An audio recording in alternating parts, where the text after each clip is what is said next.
Kesimpulan yang saya boleh bagi, keempat-empat mazhab menyatakan stokin biasa ni tak boleh. Saya teringat lagi Syekh saya, Syekh Rusdi. Dia sebut ketika dia mengajar bab ni dalam kitab Minhajul Talibin, dia kata pernah seorang syekh seorang ulama di Syria, dia pakai dalam mazhab Syafi'i, dia jumpa ulama-ulama yang fakih dalam keempat-empat mazhab. Hak ni fakih Hanafi, fakih Maliki, dia angkat stokin. Dia tanya, ada tak mazhabmu? Kata boleh sapu atas stokin. Mazhab aku Syafi'i tak boleh. Kesemua ulama-ulama tersebut kata stokin macam ni tak boleh. Stokin macam ni tak boleh. Kemudian begitulah juga kita tengok ulama-ulama lain yang menulis berkaitan dengan menyapu ke atas stokin. Mereka mengatakan stokin yang kita pakai ni tak boleh. Yang tak boleh. Walaupun ada di sana hadis yang menyatakan bahawa Nabi masaha alal jawrabain. Nabi menyapu ke atas dua stokin. Apa makna jawrabain? Dalam isu ni dia ada dua perbahasan. Perbahasan pertama tentang hadis ni.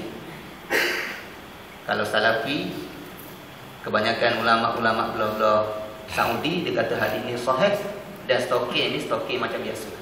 Sebab tu kalau kita tengok Mekah, biasalah orang sapu atas stokin. Ambil semayang, sapu atas stokin. Di Mekah biasalah gitu. Tu dia pegang dengan pandangan fatwa-fatwa ulama Saudi, memang kebanyakan kata gitu. Dia menganggap jawrab itu, menganggap hadis ini hadis sahih, dan menganggap jawrab itu stokin hak yang kita pakai. Tapi bila kita tengok perbahasan ulama-ulama yang terdahulu, saya tengok perbahasan ni, tadi saya baca buku panjang yang saya jumpa yang panjang bahas bab ni, iaitu Syekh Mubarak Furi.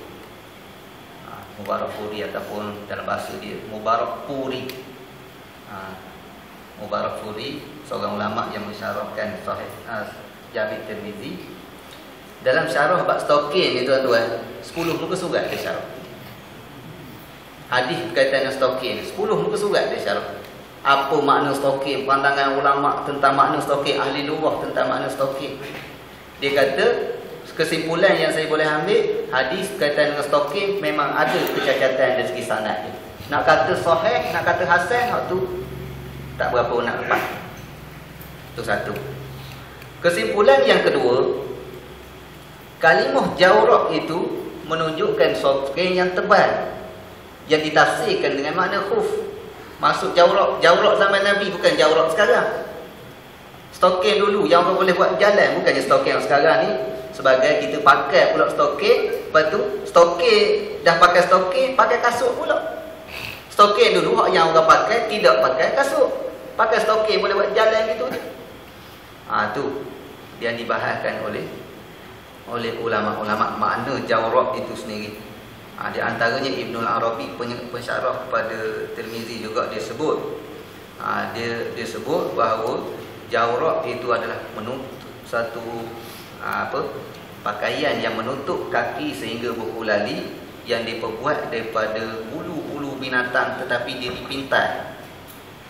Bulu tu jadi tebal, maknanya nak masuk air pun tak apa lepas. Dia seolah-olah macam khuf juga. Dan Imam Syaukani pula mentafsirkan jawrab itu mestilah jawrab stokin daripada kulit. Bila stokin daripada kulit, itulah khuf. Jadi perbahasan berkaitan dengan stokin biasa ni, jadi kalimah stokin yang dimaksudkan dalam hadis itu ulama bahas dah. Kebanyakannya menyatakan bukan stokin biasa.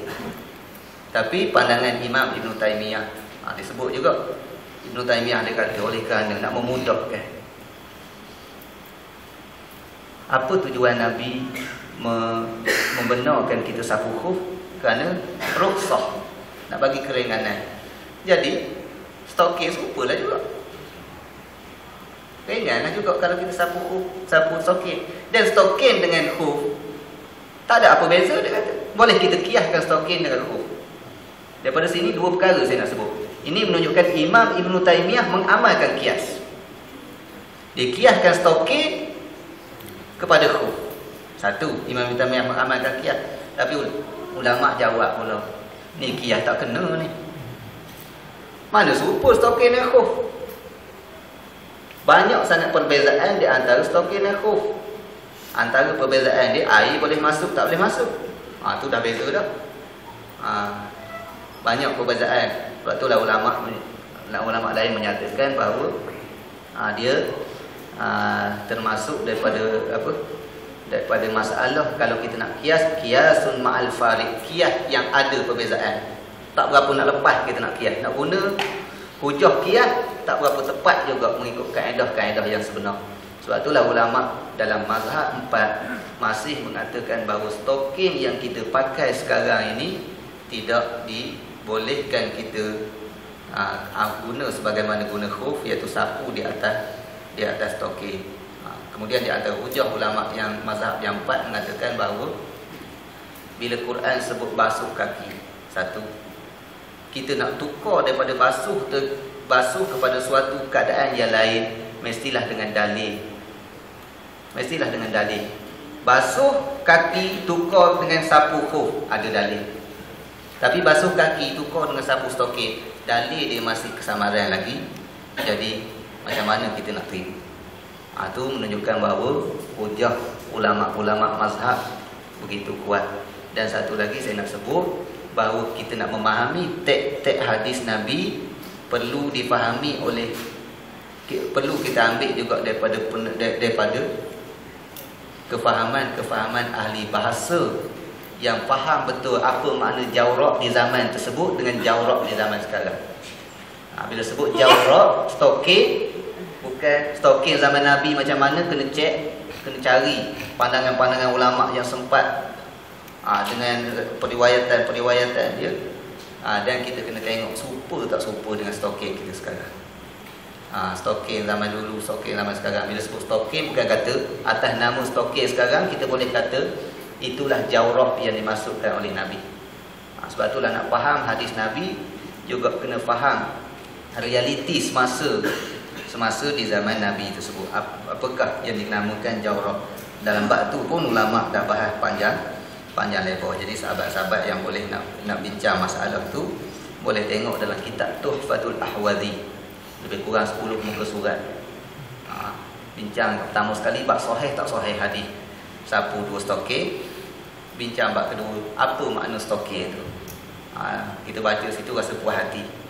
Puas hati perbincangan di kalangan ulama berbanding dengan fatwa yang kata boleh sebab Nabi sebut jawrab stokin, kita pakai stokin. Nampak hujah tu nampak simple sangat.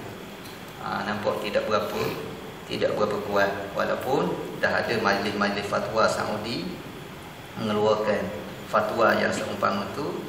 Tapi bila kita lihat ulama-ulama yang keempat mazhab lebih kuat lagi daripada hujah mereka berbanding dengan fatwa tersebut.